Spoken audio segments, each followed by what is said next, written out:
There was a 6 a.m. wake-up call here. The homeless men and women who've been staying at this hotel were told to unexpectedly pack their belongings because it's moving day.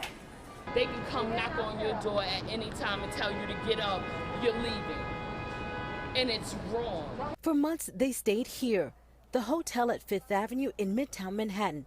But these homeless women tell Pix 11 the experience was far from luxurious. The things that are going on in the shelter system is an atrocity.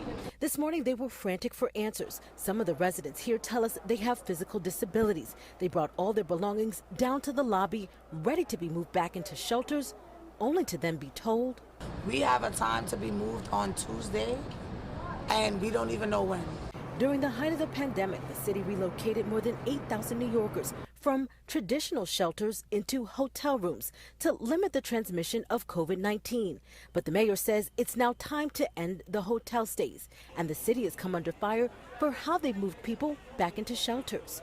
Moving people to places that cannot accommodate their disabilities. The Legal Aid Society just filed a motion in federal court on behalf of disabled homeless New Yorkers. They are suing the de Blasio administration, claiming the city is not considering any disabilities or health issues that a homeless person may have before they're placed back into a shelter. We've seen people with mobility impairments who were sent to sites that had stairs, so they couldn't even get in the building.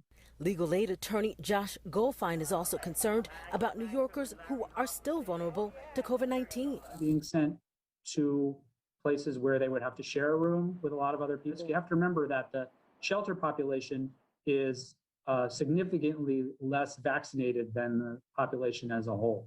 Pix 11 reached out to the city's Department of Homeless Services about the legal aid lawsuit. Their spokesperson told us the department and their nonprofit partners are working closely with clients to assess each individual's unique needs and grant their reasonable accommodation requests. They tell Pix 11 hundreds of those accommodation requests have already been granted. Homeless advocates are now planning to hold a rally Saturday afternoon at Gracie Mansion, hoping to get the attention of the mayor. Reporting from Midtown Manhattan, Ayana Harry, Pix 11 News.